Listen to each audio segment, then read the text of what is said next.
Excuse me, మాట్లాడొచ్చా? Yeah, Udayabhanu గారు, అంటే నీ వల్లే వచ్చా నేను, అందుకని మీరే. గ్యాప్ వచ్చిందా, గ్యాప్ తీసుకున్నారా?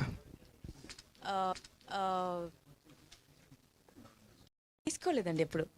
అసలు నేను పుట్టిందే సెల్యులాయిడ్ కోసం అని ఎప్పుడు చిన్నప్పుడు మైక్ పట్టుకున్నప్పుడే ఫిక్స్ అయిపోయాను. ఇంకా ఎప్పుడు తీసుకోలేదు.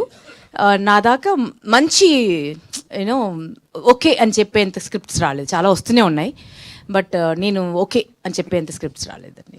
ఏంటి స్పెషల్ ఏంటి దీన్ని ఒప్పుకోవడానికి? మరి అన్ని స్క్రిప్ట్లు విని నేను కొత్తగా ఉన్నానండి, డెఫినెట్గా డిఫరెంట్ క్యారెక్టర్, అండ్ డెఫినెట్గా సాంగ్ కూడా వన్ ఆఫ్ ద రీజన్స్.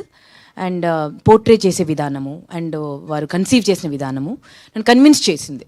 ఒక్కోసారి అలా కొంచెం మ్యాజిక్ జరిగిపోద్దండి. We have to say yes, కొందరికి మనం నో చెప్పలేము, అట్లా జరిగిపోయిందండి. చిరంజీవి గారి బర్త్డేని మీరు సెలబ్రేట్ చేస్తున్నట్టుంది, లేకపోతే త్రిబాణిదారి బార్బరిక్ని చెప్తున్నట్టుంది? రెండు సెలబ్రేట్ చేయబోతున్నాం అండి. ఎందుకంటే నాకు బాగా గుర్తున్నంత వరకు చిరంజీవి గారిది ఒక యాంకర్ వచ్చి వాళ్ళ ఇంటికి వెళ్ళి సెలబ్రేట్ చేసింది ఫస్ట్ నాకు తెలిసి మీరే. అవునండి, అవును. All the very best. Chiranjeevi గారికి కూడా నేనంటే చాలా ఇష్టం.